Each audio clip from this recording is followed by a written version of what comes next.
Hello, good evening. Let me go down this chat mic and I'll be with you in a minute. Oh, good evening, Mike Haines with a blue span. Good evening. Good evening, Mr. Intense. The people don't usually answer back because they're usually in chat. Good evening, Hooked on the Funk. Hello, Freerider. Freerider Vapors in.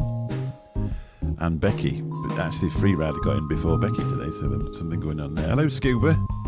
It's Mick and Mike tonight. So, good evening, Graham, spelt correctly. Good evening, Blazing Vapes. I don't know where Benny is. Benny should be here as well.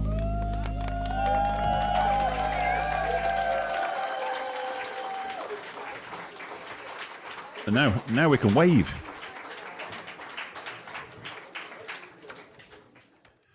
I'll go down the rest in a minute. I forgot where I got to, but you might get shouted out twice. Good evening, Mr. Mike Haines, and welcome. Hi, Mike. In the flesh. I know, pleased to meet you as well. It's an excellent name as well you've got there, by the way. I used to be called Mike as well. But then I got older and they started calling me Mick. And then I've got a son called Michael as well, which makes it pretty interesting. Let me just finish going down this chat and then we'll be there. So we got to Graham, I think. So good evening, Graham. Good evening, Frankenmeiser, all the way from the US of A. Have we got anybody else? Good evening, Scott Morrison. How you doing? Geordie Vapor, good evening. Nicky Maynard, good evening. Stuart without a spanner, good evening. He's got a spanner everywhere else, but just call him Stuart Spanner. Good evening, Dion78. Good evening, Teacher's Value Custard V2.5. That should be okay. Good evening, Mr. Anderson. That chat's nipping around there pretty quick. I'm not used to all this attention. I think we're done. We'll shout out anybody else as they come in, and I'll try my best to keep up with you. Just remember, I'm old. So good evening, Mr. Mike Haines. We finally got to see you. I've seen a lot of you this last week, to be honest, because I've been following your global acts of unity. Thanks, Mike. Appreciate it, Mike. So just for the vapors, because it is a little bit of a vape show for the first 2 minutes, what are you vaping on? Tonight I am on my Aegeus Max with the Fat Rabbit with Black Vine. Yeah. No show the skin. Issues. Show the skin. Show the skin. Has he got one on? But no skin on this. No skin on there. You need a skin. Yeah, but I do have my old Legend with my custom skin. Thanks to Gone Funk, and the Eclipse on the top, and my own coffee vape in it, which is needing some work, to be perfectly honest. Is that version 3 or is that version 2? I've got version 4, but 3 and 4 are crap. So this is 2. We'll go back to 2. Welcome to Mix. How long have you been mixing? It'll be... I was mixing one-shots for quite some time. Yeah. They're a good start. And then I started sort of mixing properly about a year ago. Just dabbling, watching a lot of shows, watched a lot of shows, took down what people's recommendations for concentrates were, went out and bought about 30 and started from there. Yeah. And my last one, I am on the double barrel with my Hell Vape Hell Beast, and I am on Pucker Juice's Blaze. So you still have a little bit of a commercial e-liquid as well every now and again. It came free. Oh well, that's always a good price. Yeah. The only one Good evening, Lynn ones Smith. I've bought have been Amatorium and Rochford Files. Oh yeah, Rochford Project. Yeah. Now you're showing your age, guy. Yeah. So am I, because I know exactly what you're on about. Jim Rockford. So I'm just on the. I know Nevins is in there, but he can't comment yet. So this is what I'm using to. If it's ever going to focus, it is. You will.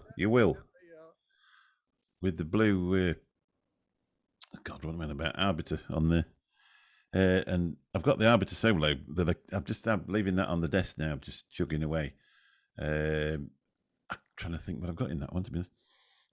I think I've got that one I mixed last week, but it was the early version of it, so it's just sort of, it's been in there for a few days because it's a fair sized tank, which is a jelly bean bubblegum with a little bit of, I found some citrus soda, and I use that quite a lot because it just gives something a kick. So you got that mix noted down. Have a go at. Yeah, have a go at it. And then the other one, I've got the Posh Vape Zoo, which is from my company, called Posh Vape Zoo, which if you look on the register isn't really a company, but that's the way it is in life, isn't it? But I really like that. Did you say you're? I know you're going. Yeah, you're going for the strawberry and champagne, weren't you? Yeah. You never know. I could whip you one up. I have to send it up there. But you'd have to give me an address.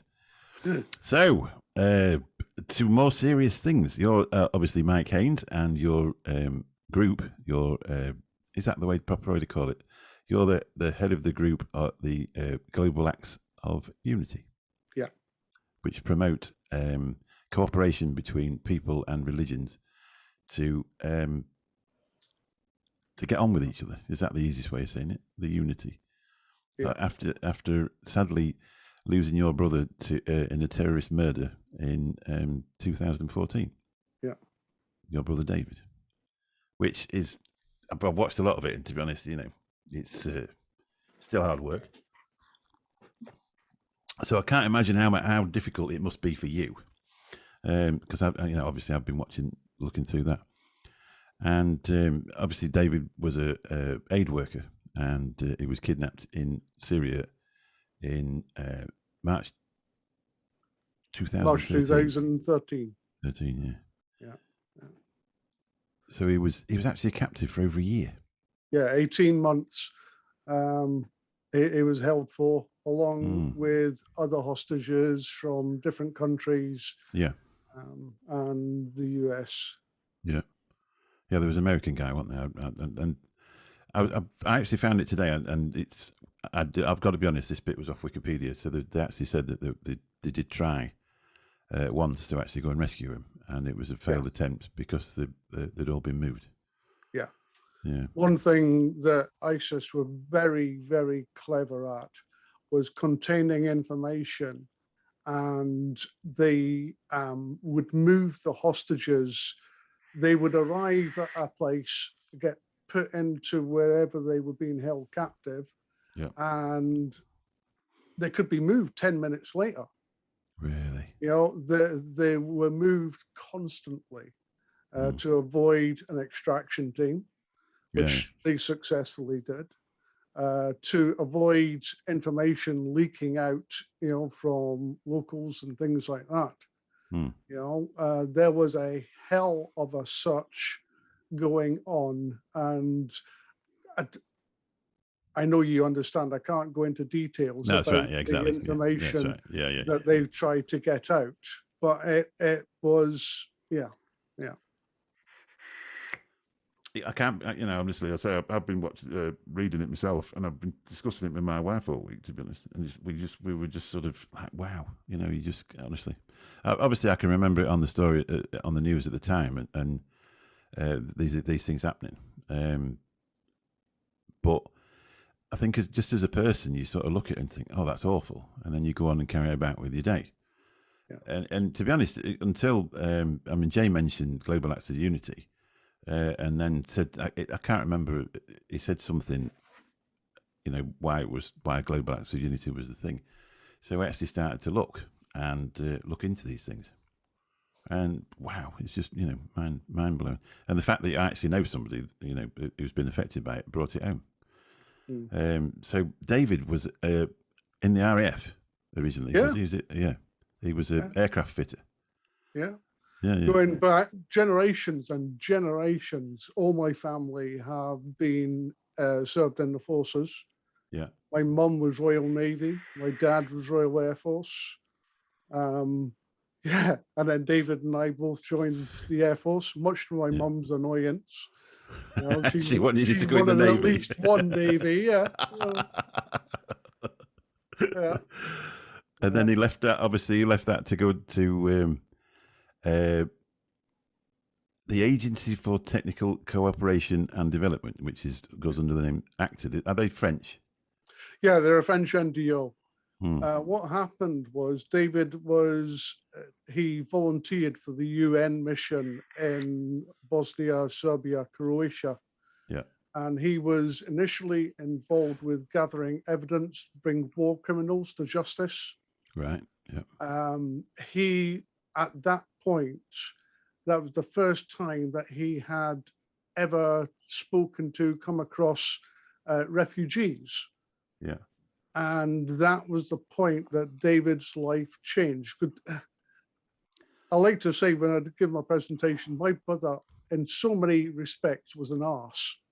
He's my brother, and I loved him. Yes, right. But with all those brothers and sisters all know they can be an arse, and as well, I can be an arse plenty of times. And that was the point. You could almost pinprick the point where David's life changed. Yeah. He moved out of the war criminals area and went into repatriation, which trying to get people back to their homes, refugees back to their homes. This was even more dangerous than the war criminals side of the things, because often the houses would be booby-trapped, have mines in them, bombs and all sorts of things. And that was where David soon realized that this is what he wanted to do for the rest of his life. And that was the point where he settled into sort of humanitarian work. He left and he worked for a number of different agencies before signing up with Acted to go to Syria in 2013. So from what I could read, it was just over. Was it just over the Turkish border into Syria that way? Yeah, I think. Yeah. And then obviously he hadn't been there that long, had he? And then he actually before he got kidnapped. He had a few days sort of acclimatizing. Yeah. And then the very first mission, David and his colleague Federico were traveling to a refugee camp. Their mission was to work out how to get supplies to the camp safely. They had visited the camp. They were on their return. Their convoy was ambushed. David and Federico were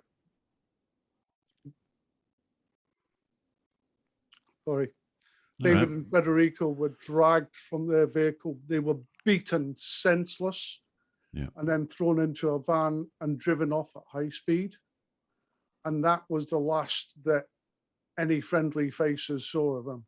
And these were aid workers. He wasn't in the RAF at the time. He was actually an aid worker gone to help people, displaced people in Syria. Yeah.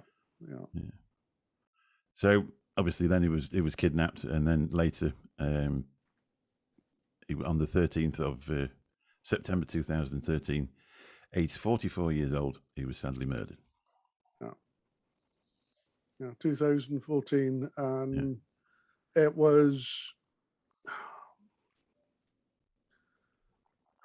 my family have always been hope for the best but prepare for the worst. From day one, I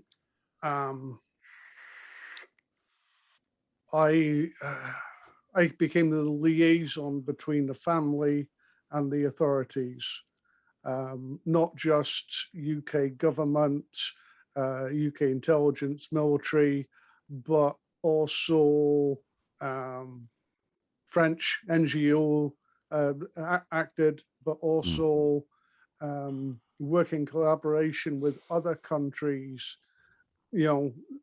As time went on and more hostages got taken, that group of countries, there was a lot of cooperation going on behind the scenes to get them out.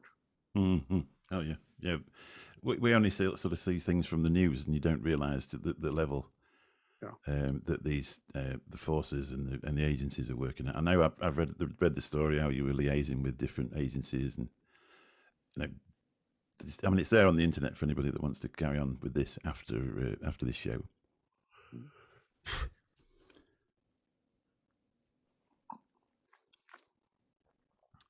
So you went on after that.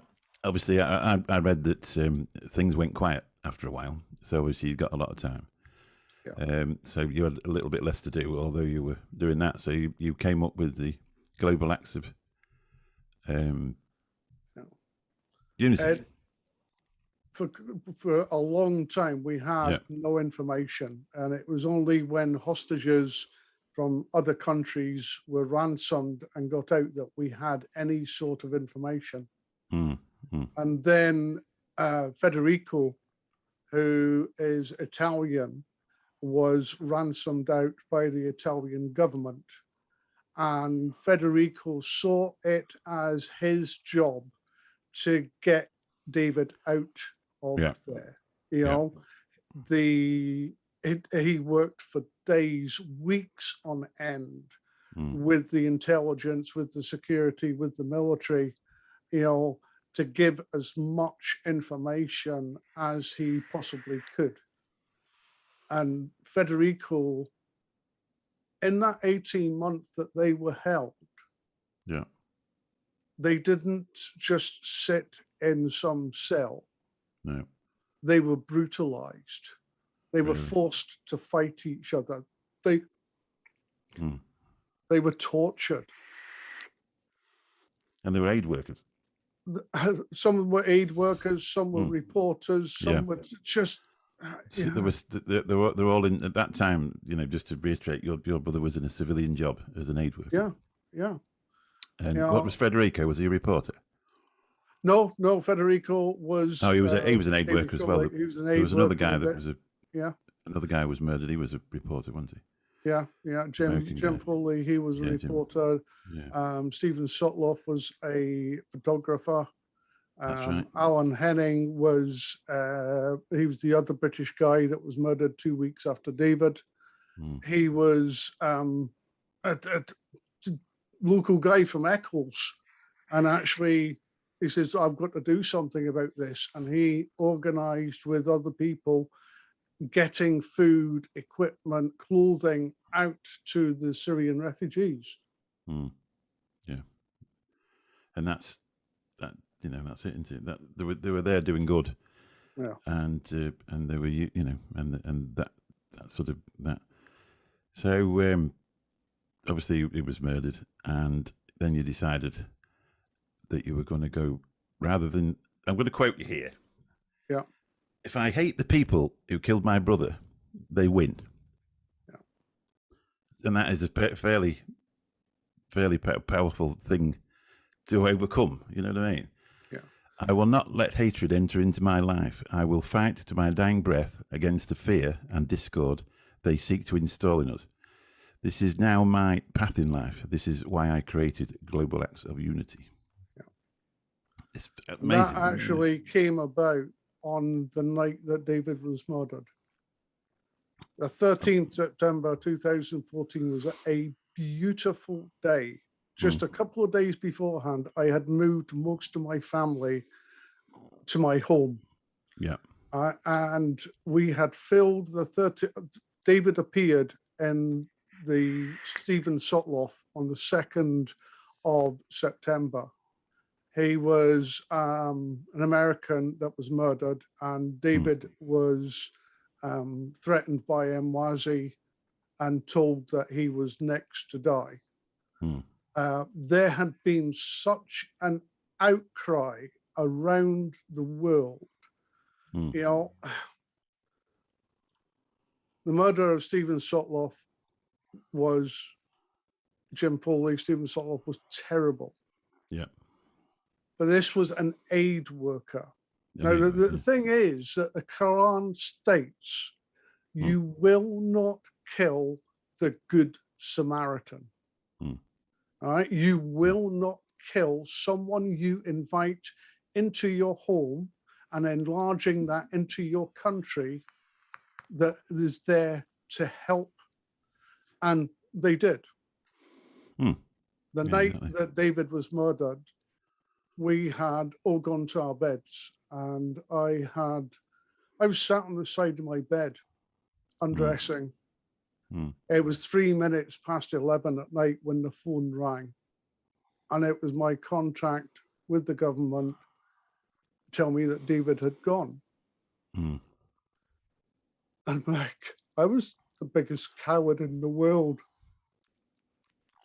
If I could have run away from telling my family, I would have done. but I couldn't let it be a stranger. Oh, no. I gathered my family together. I took my mum's hands and told her that David could no longer be hurt anymore. I was filled with so much anger, so much hatred, so much frustration. If somebody could have flicked a switch, I would have gone to Syria. I would have killed. If I had one of them in handcuffs kneeling at my feet, I would have put a pistol to his head and killed him. Of course you would, yeah. And that, it scared the shit out of me. Well, it is, yeah. Yeah, the red mist. Yeah. And I had this problem. First of all, if I had gone to Syria, I'm rather large. I have a disability. I walk with a stick. I would have lasted 2 minutes, and my family would have lost another son. Yeah. But the thing is, what would have been the point? There would have been no point. That's the truth. Exactly. There would have been no point. Yeah. All you would have been a target. You would have been a target immediately you got off. They wouldn't have allowed you to go anyway. That's the other thing. Yeah. I have what I call my head and heart problem. When I emotionally react to something, I always fuck it up. So I tried to think, in those first minutes, why did they murder David? And it wasn't because he was white. It wasn't because he was humanitarian. No.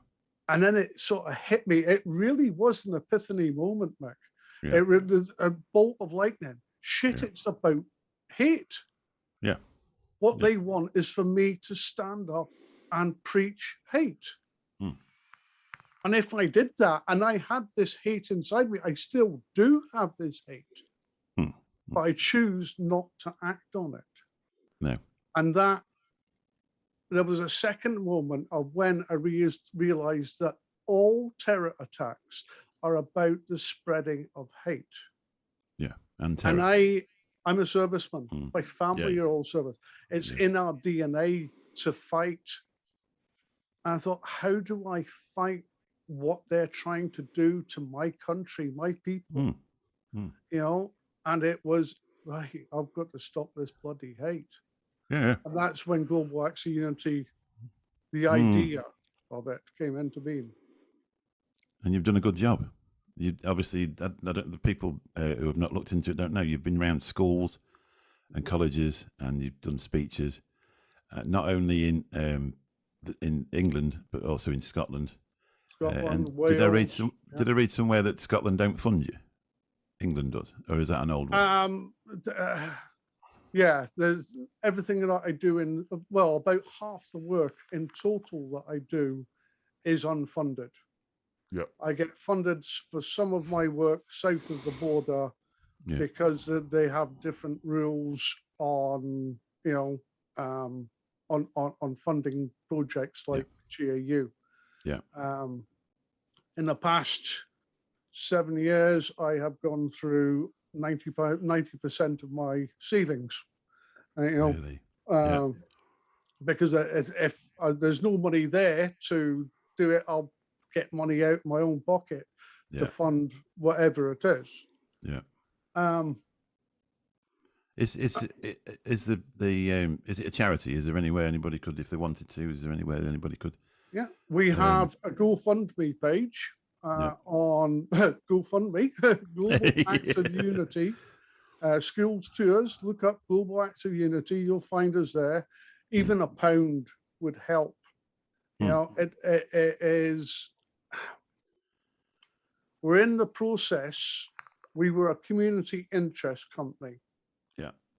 But that raised a lot of barriers to fundraising and getting funds from fund givers.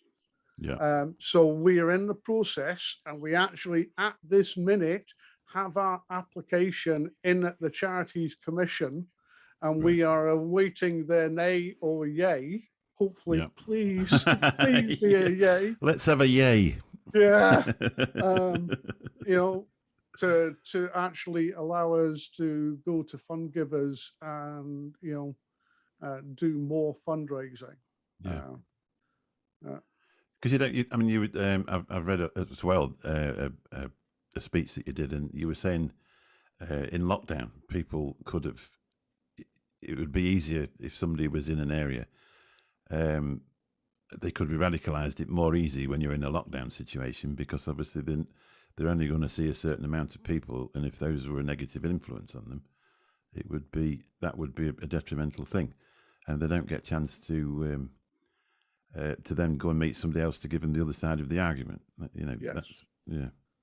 Lockdown has caused so many problems for online grooming. And I use that word deliberately because grooming people for radicalization purposes is the same process as grooming someone for sexual purposes. Oh, yeah. The online grooming that went on since the first lockdown has risen over 700%. Really? You know, and that's not just radicalization. That is extremism. That is sexual purposes. It's gang. It's criminal purposes. All sorts of different purposes. But you have to think of how many people have been radicalized to go and do something, an act of hate. Yeah. You know, and the thing is that it's not. I never use the word Muslim or words Muslim terrorist. Right? We never use, when a far right does something, we never use, he was a Christian terrorist, or the IRA, a Catholic terrorist. Yeah. You know, a jihadist. Yeah. You know, and that's part of the problem, is that the extremism is going on far more in the far right world than it is in the Islamic world. Oh, yeah. You know, and it is, some of the stuff that we are seeing is really, really scary. Really scary. Yeah, I can imagine. I mean, it is a worry. I have a son with a severe mental health problem, and I mean, he turned to different religions for a brief period, because it is quite common with people with a severe mental health problem. They're always looking for something else. Yeah. I mean, he's read so many, and he said, "Oh, I read the Quran," and I must admit, I just thought, "Wow," And I said, "What do you read?" And he said, "Well, it was a bit stiff," but he also read the Catholic Bible, and then the other Bible, and then whatever, I can't remember them all, but that's all he ever does all day, is read and read and read and read. And I must admit, it was a concern, even though he's never showed anything like that, and it was just one of those things that you just think, and it is a worry when they do things like that. See, one of the things with the extremists at the moment, Mick, is they are targeting on purpose people that have learning difficulties, mental health difficulties. And this is their choice to to prioritize these groups of vulnerable people to be radicalized. Because a lot of times they're looking for cannon fodder, really, aren't they? Basically, they're looking for that type of thing where these people are struggling, and it'll be better, and you've got all these friends, and whereas before they probably didn't have any. So it can be, those type of people can be easily to radicalize, I would imagine. And I know with my son, you could. I don't mean radicalize or anything like that, but I mean just in general life. We've had to do over the years to actually, that it'd be a good idea if you got a shower, and I'm not having one. It would be a good idea if you had a shower, and in the end you'll go and have one. That type of thing. So that's what it is. The power of suggestion. Obviously for a perfectly innocent sort of thing. So the first place that you actually spoke to a large audience was in Birmingham. About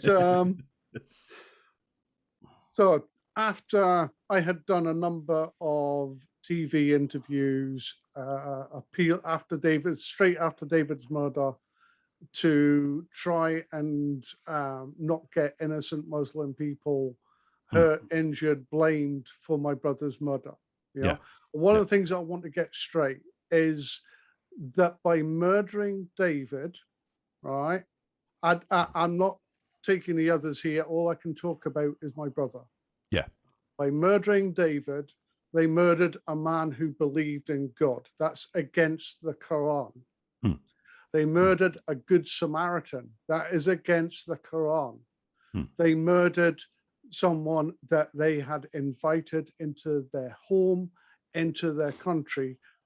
That is against the Quran. Everything that ISIS did, and they have killed far, far more Muslim people than they have ever done, killed anybody else.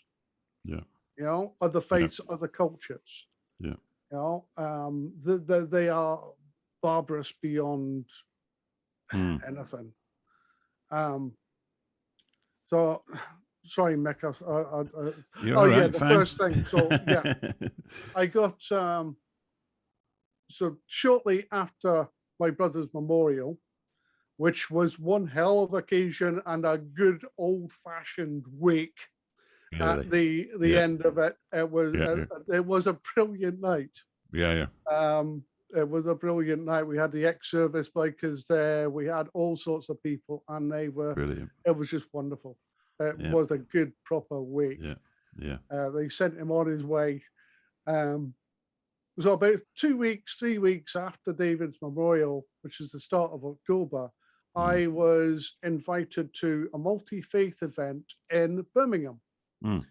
The guy that was organizing it, who has become a dear friend of mine, Manawar Hussain, he said, Mike, I want you to speak. Well, my initial reaction was, no. How many people was there? I have never, ever publicly spoken. You know, the idea of it gave me the collie wobbles. Never. It says, oh, there'll be about 50 people there.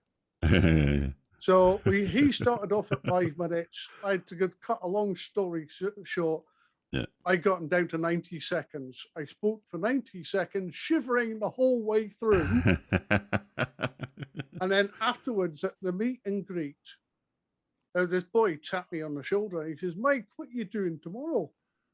I said, nothing. Why? He says, I'm a headmaster at a school. Would you like to come and visit my school?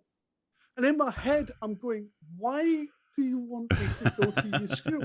Meet a few teachers, maybe 1 or 2 students, eat a school dinner. Oh my God. You know?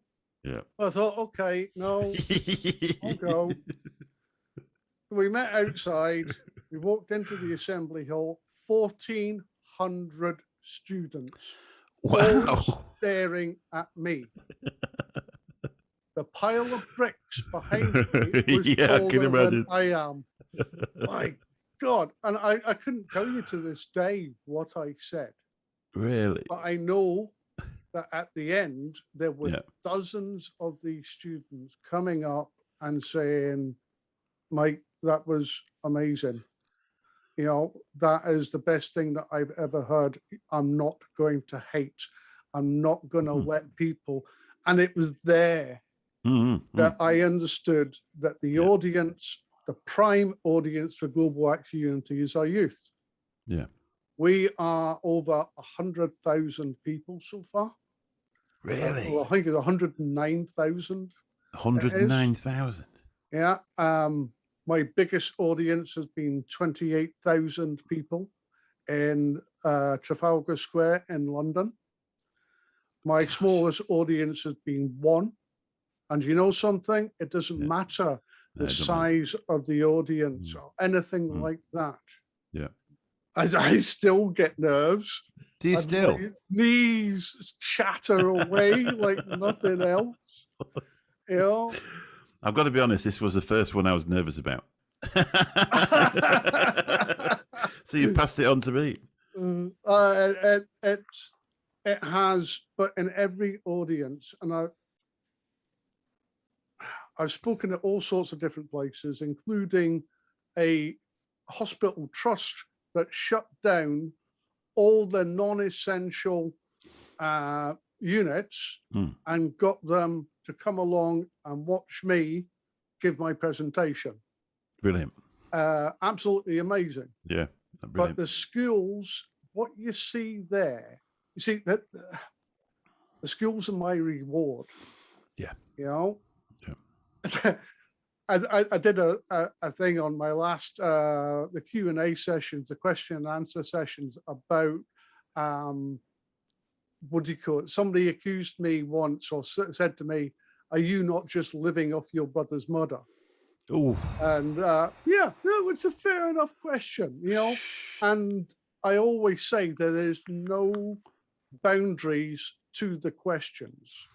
You might not get an answer. You probably won't get an answer that you like, but you know, so I answered that question. And so in the past 6 years, my income tax has never exceeded 3 figures. Right. You know, Yeah, so that's how much you've made. Yeah. You know, and but the reward is at the end of a presentation when a student comes up, and usually there's dozens of them. They come up and they're shaking hands with me and they're talking with me. You know, the amount of hugs that I get from both male and female students is amazing. You know, and I'm old-fashioned. I love to wear a 3-piece suit, pocket watch, pocket square, bow tie. You look very smart when I've been looking at you. You look very smart when you just... I love dressing like that. Yeah. And it's got nothing to do with the Peaky Blinders, by the way. No. You know, I love dressing, and the amount of kids that come up and say, you've changed my life, you know, and the proof that we have is that I had said right from the very start, if I could help take one person away from an act of hatred, then we had won. They might have taken my brother's life, but we have taken someone from them.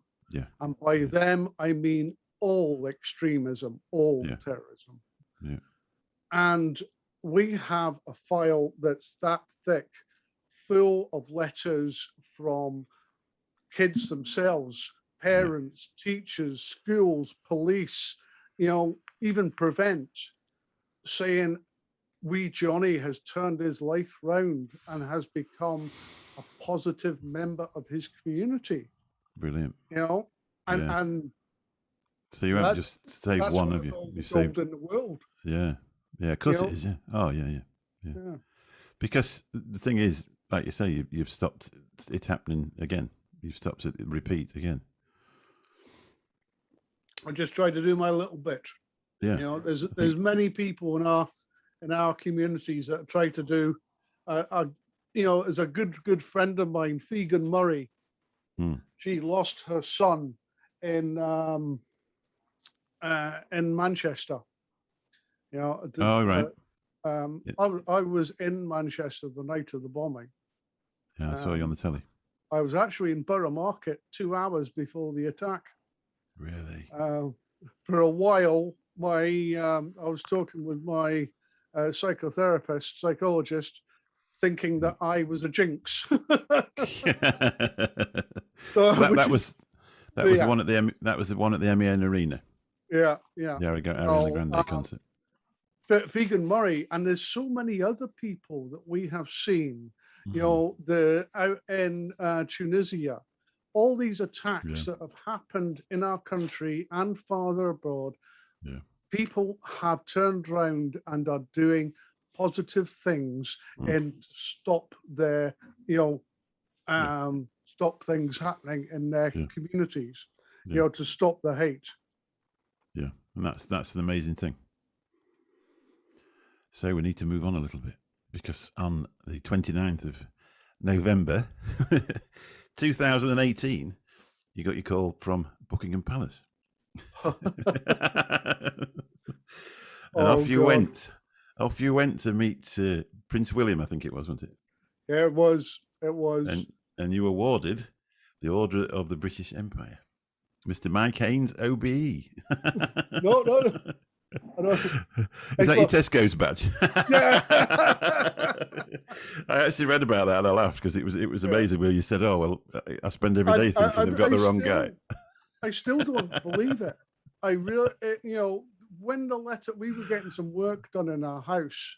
Yeah. And the work he brought my mail in, and here's this posh envelope. I just sort of ripped it open and thought, Mr. Michael Haines, your name has been put forward to the Queen for the award of the OBE.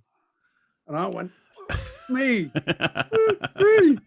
The guy came running in, to see what was wrong, So I showed him the letter. At the bottom of the letter, it says, "Do not tell anyone."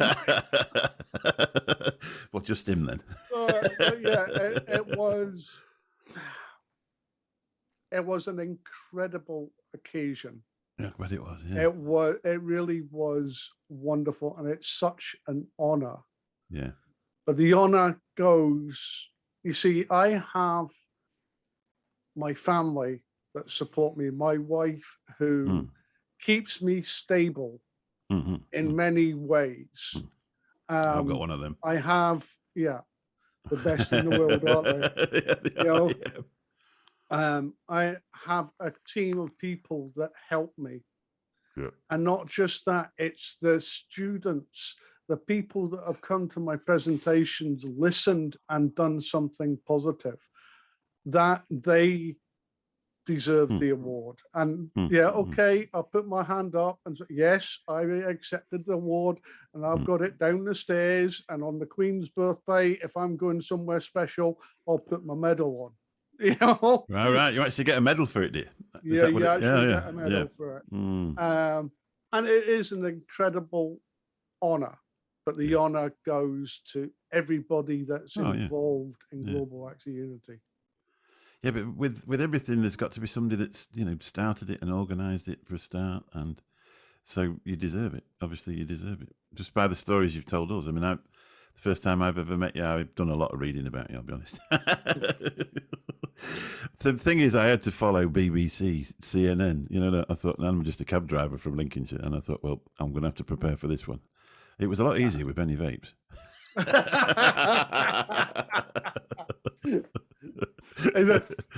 I just got this a new member on the team, and he says, "Mike, it's so good to meet you." I spoke to him over Zoom. Yeah, I go back down to London where the main office is in November, and he says, "Mike, it's so good to meet you again." So sort of grizzled, not grizzled, but a bit of a stubble young man with a man bun, looking extremely fit and handsome. The sort of guys we like to hate. And he says, "Oh, Mike, it's such an honor to be working with you. You came to my school, and you spoke at my school." And really? I knew that I was going to do something positive. Yeah. I said, right, okay, let's just cut all this out. Yeah. Look, I'm a grumpy, old, stubborn bugger. I like things done a certain way. I'm not a sir, a mister, I'm Mike. And I like a beer, and I like a laugh. Yeah, that's right, exactly. I suppose, I know an MBE. Sadly, my next door neighbour died, and her brother, he was RAF, and he did something. I think it was to do with young people, but I can't remember exactly what it was. And he was made an MBE, and that was the first time I'd ever met anybody with who'd been got a title from the Queen or an award from the Queen, and I'm like, I can't believe it. They call him Ivor, and every time I've seen him ever since then, it's been very, very seldom since she died. And I've always said his name and then stuck MBE at the end of it, and we just laugh like it's just a joke between us. Yeah. And I just, it's. Yeah. But I say he was awarded it just for the same thing. My boys, they take the piss out of me, and I think they're in chat actually. I'm not sure, but I think they're watching. Yeah. And they take the piss out of me something rotten. And actually, for my Christmas, they got me vape bottle labels made up with Skip, because I used to be a scout leader. Right, yeah. And Skip's Vape Labs, OBE included. Nice. One of the things that I was, we often see all these film stars and all sorts of other people, musicians getting awards. Yeah. Out of 120 that were done on the day that I got mine, there were only 2 people that I sort of recognized as being sort of in that, actresses, stroke musicians. Yeah. Everybody else, and they went into quite some detail about each person's award and what they did. And it was just quite really humbling, actually, when you hear what some people have been doing, and they've been doing it quietly and not being noticed, and then suddenly they get, OBE. Yeah, they suddenly get the letter that they're not allowed to tell anybody about. Yeah. So how long? Because you were being considered, and then how long was it before you actually got the thing to say that you'd? It was, so I got the letter in the May of 2018, and I got the award in November. Yeah, so it's a long time. And unfortunately, my mum and dad had both died. Mum died not long after my brother. Yeah. She basically gave up on life. Right. My dad had the first touches of dementia. Yeah.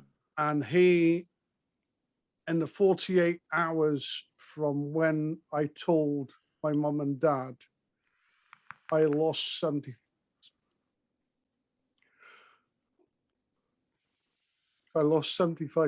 of my dad in that 48 hours. Broke his heart. So I was lucky enough to take my godmum and godfather down. I have a very close, my mum's sister and her husband, and we have a very close relationship. And so actually, Carol was involved in globalactsofunity as well. She writes an article for the newsletter that goes out. So yeah, it was a wonderful occasion. It really was a wonderful occasion. Yeah, this will just make you laugh, to be honest. I've never seen William. I've never seen the Queen, but I've seen Prince Charles twice. Once he came to open the bus station, which they had a millennium clock in the bus station, so that must have been 2000 or late 1999.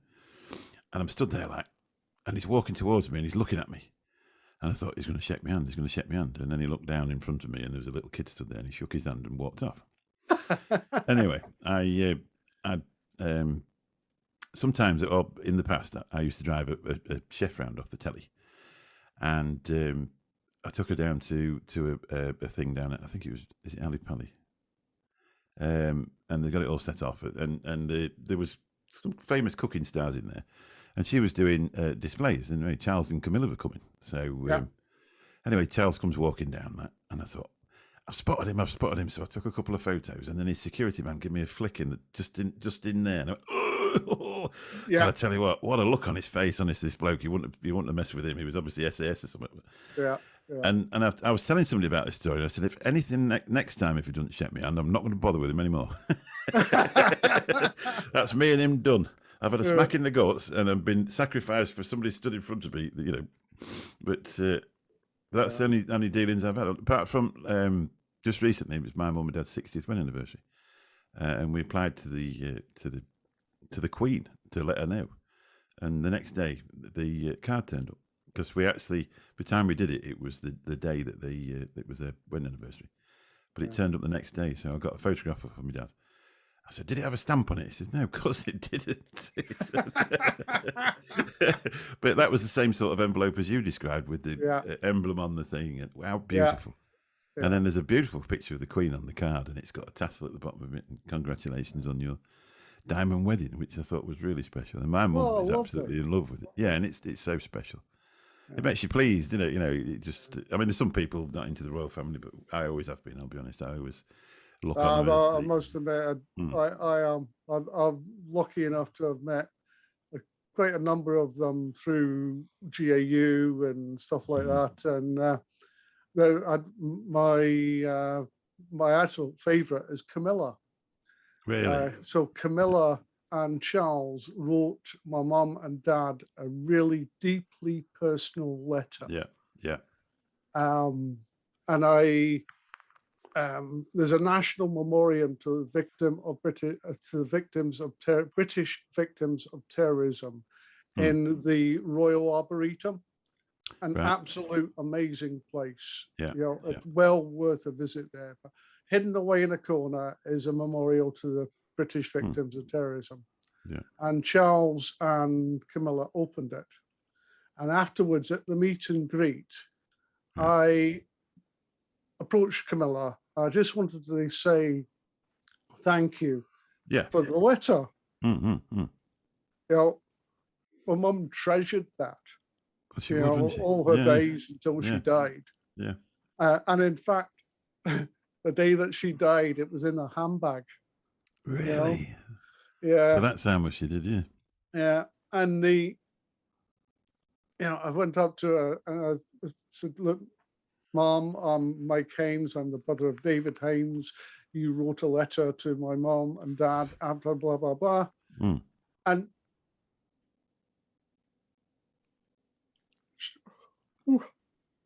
she was crying. Was she really? So she remembered it. Then Charles That's the thing, came isn't across, and Charles put his arm around me. Isn't that lovely? Yeah. And that's one of the things. Yeah. I have met a number of world leaders, including the Pope and all sorts of different world leaders and cultural leaders and faith leaders.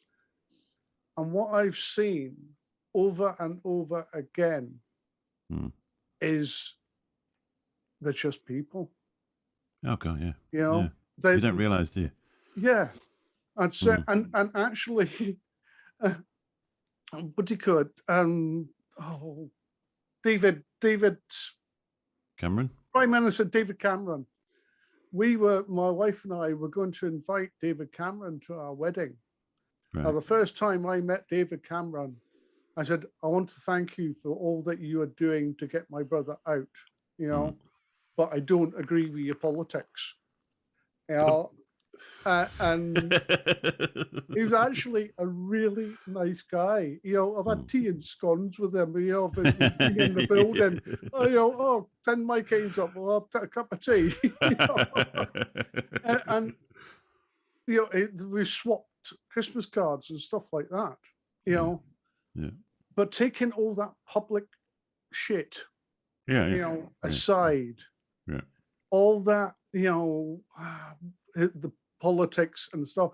What I've found is that these, as I said, they're just people. They have feelings. They're trying to do their best in their own way. There's one or two bad apples, of course, but of course there is. I still don't think it's fair though. You get a cuddle off Charles, I get a smack in the gut. Security man. I tell you what, he knew how to lay you out. Yeah. So we're gonna have to go back to this now because you've just actually a little bit like when you got your OBE, you've just told somebody just before we got onto it. But so March 2015, you made your way over on a very wet and rainy day to the Vatican for an audience with the Pope. Yeah. Now, not just any old audience with the Pope where you stand back waving at him and tell him how lovely he is. Yeah. You actually walked up there and greeted him. And you've got you probably got you rehearsed something that you wanted to say to him, and then when you got up there, it all just disappeared. Oh, baby! It was just the when we visited the Pope, it was the end of the month. Now my wife is, at the time she was my girlfriend. She's the logistics officer for a company, pretty big company. And end of month is I don't see my wife at all because she's hammering away on the computer trying to sort problems out. So anyway, my PR guy, helps with with statements and stuff like that. He saw me and he said, "Mike, we've had a request in." I said, "Yeah, okay, right, I'm fine. What is it?" He says, "You can refuse it." Oh, yeah, okay.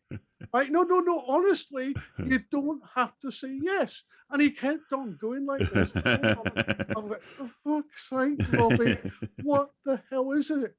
He said, "Oh, we've had a letter. The Pope wants to meet you." Yeah, right, sure. I'm not Catholic. We went out. I asked to take Barbara Henning, who was Alan Henning's wife, and my friend, local London Imam Shanawaz. He came out with me as well. And it was incredible. Amazing. I got told the Pope won't say anything to you. He doesn't speak English. He doesn't understand much. What a load of bollocks. Really? Yeah. We went up there. I had, as I said, I had prepared these words. And I got in front of him. Now, I'm not Catholic. I'm not particularly religious. I have a faith, but I don't have a religion, really. And I got in front of him and I cried like a baby. Well, it was the Pope. He said, he spoke to me in perfect English, put me at my ease, which allowed me to get what I wanted to say out. He knew all about globalactsofunity and the work that we were doing, and it was quite incredible. But the best thing actually happened afterwards when we were in meetings with the Holy See, the management, the committee of the Catholic Church, about what they could do to fight extremism.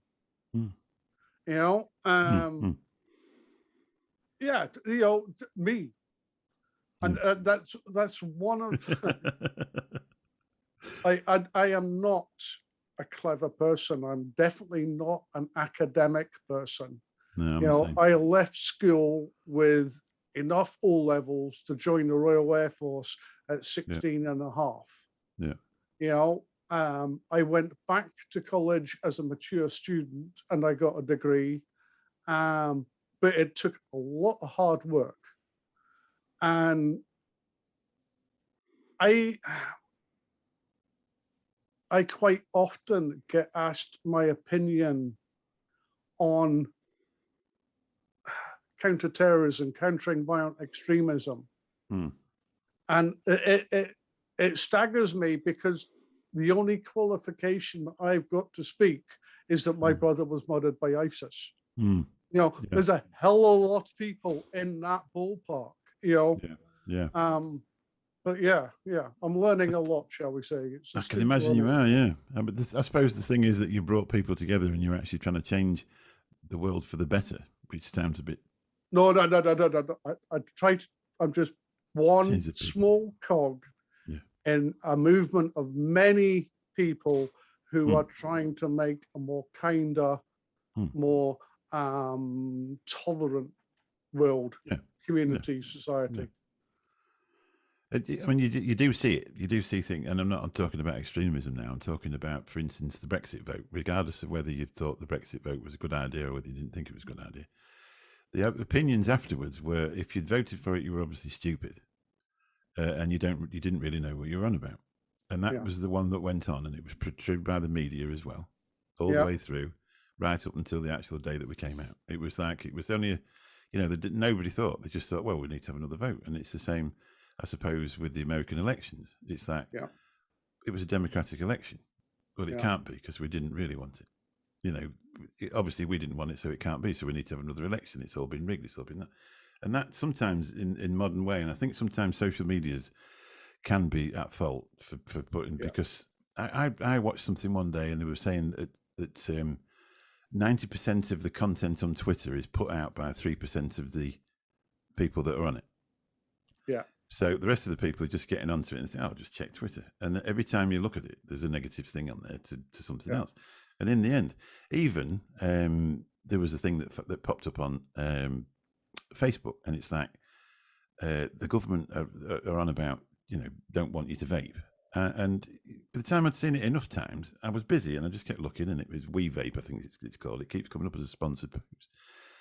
And then one day, Vic, Vaping with Vic, he put a thing out and just got rid of all the rumours.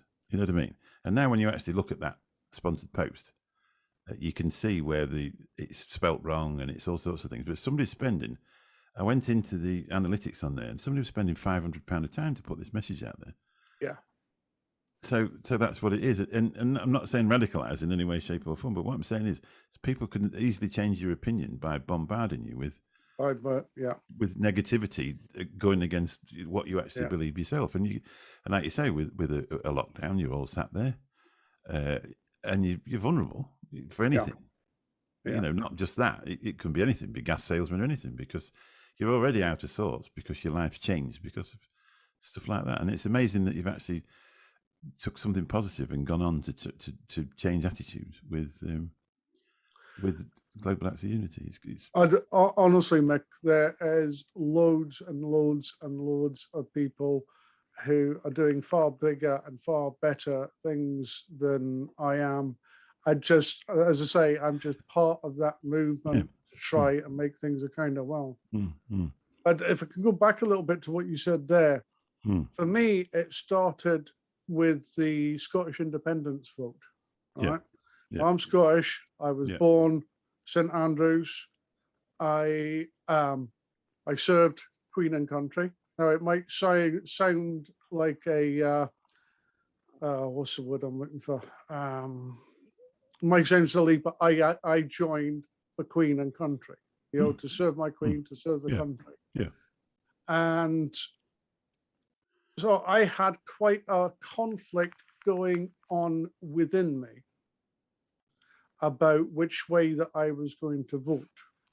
Yeah. Now I wear my veterans badge proudly. Yeah. Pretty much wherever I go, I have my veterans badge on.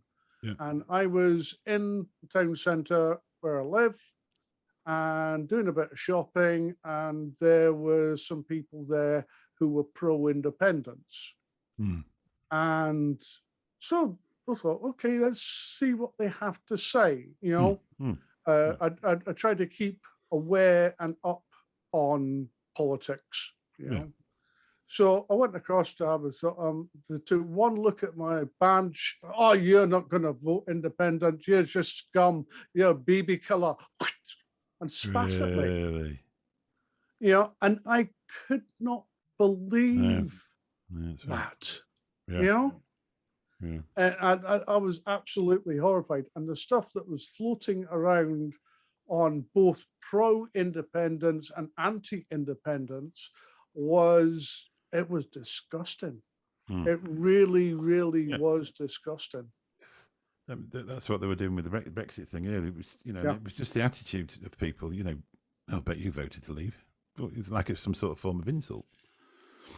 I voted in a democratic election for what I firmly believed in. Yeah. And rightly or wrongly, I still believe it. Yeah. And which is what I'm entitled to do. I'm with you on that. In a democratic thing. And I respect somebody that voted not to just as much, because that was that thing. But more people voted to leave than what did to stay. That's it. So the decision is made. Yeah. I mean, they were saying, one bit, oh, well, we might overturn it. Well, that's the end of democracy that day. Yeah. Why would you vote in anything else? You'd never vote in another general election, Matt. So, well, just let you know you want, because that's what you did. Yeah. Anyway, let's move on to something a little bit lighter. We've grilled you for an hour. What's because obviously the 510 connection, they've got the 510 radio over on mixcloud.com/the 510 radio. We've actually cancelled it for tonight because we got you on. So you'll have to listen to last week's show again. What we're trying to find out is if anybody's actually, because Benny obviously has a feature called Cuddler's Corner. So we're trying to find out if any babies have been made while that is on. You know what I mean? Because obviously that was the idea. So we did ask a question a while back if anybody, because Benny says that the Cuddler's Corner is the one that used to come on just before the lights went up. You'd have a look round, see what was left, and nip off home. And so I actually asked in the chat, I said, has anybody still with the person they met at 10 to 2 in the morning? So I'm not going to say who it was, but he said, pack it in, Mick, you'll get me into trouble. So what is your sort of your music taste? Are you 80s, 90s? You know, do a bit of house music? Or? I was a rocker when I was younger.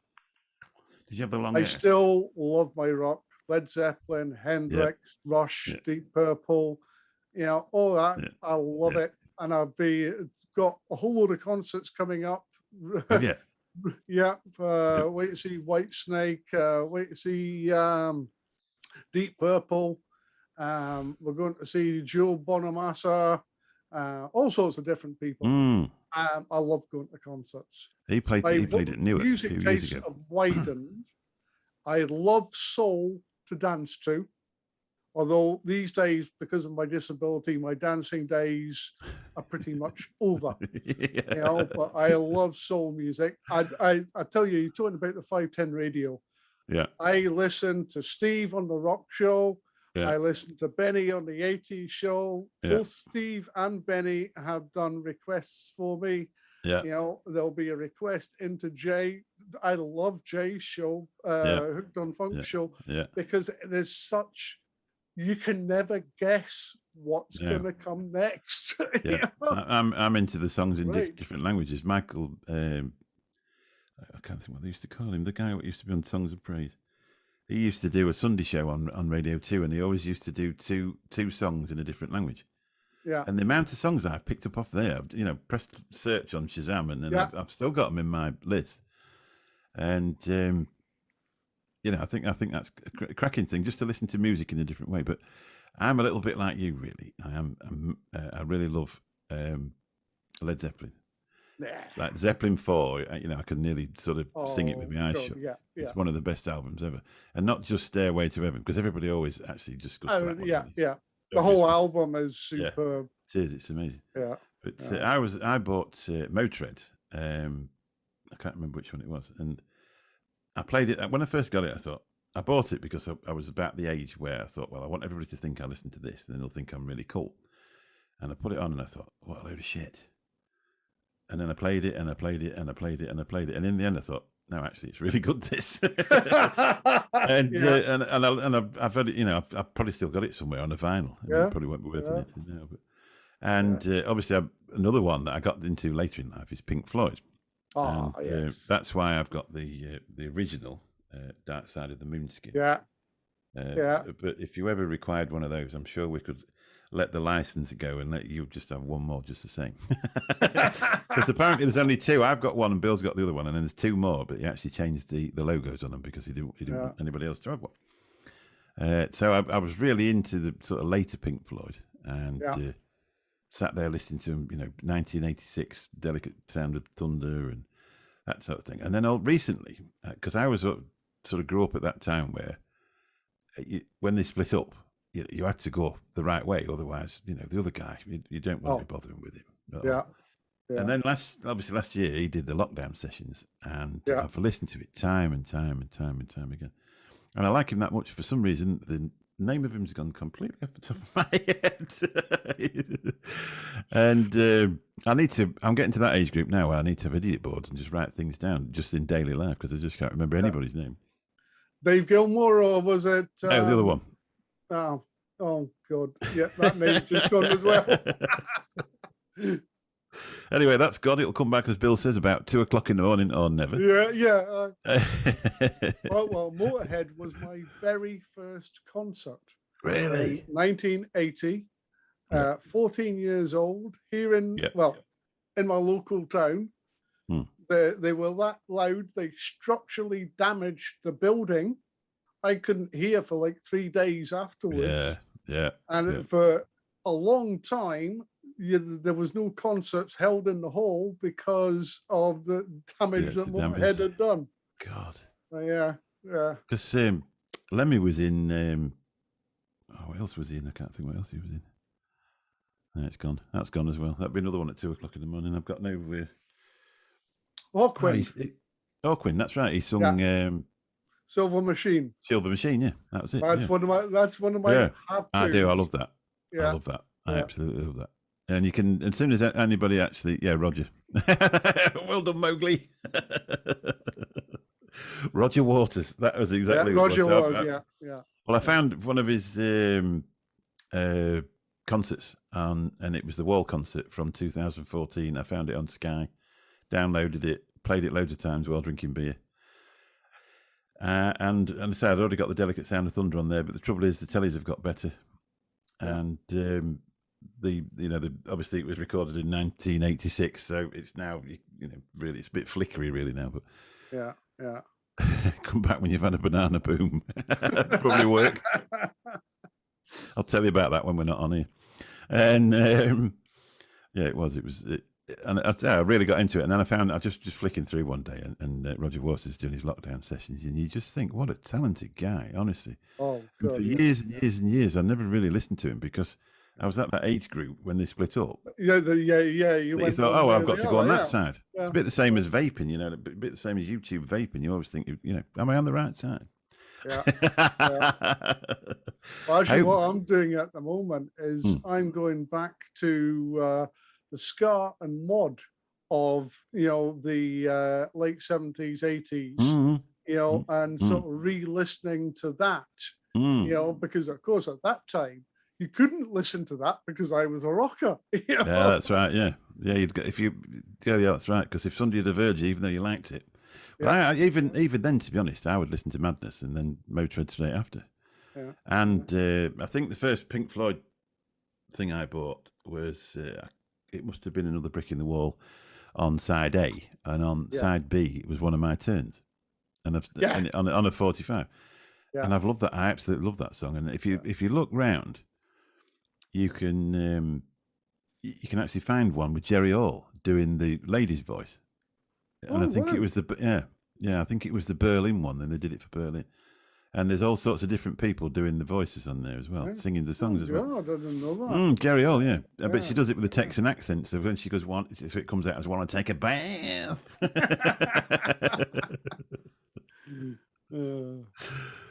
Anyway, I think we've held you long enough to ransom. It's been absolutely amazing to speak to you.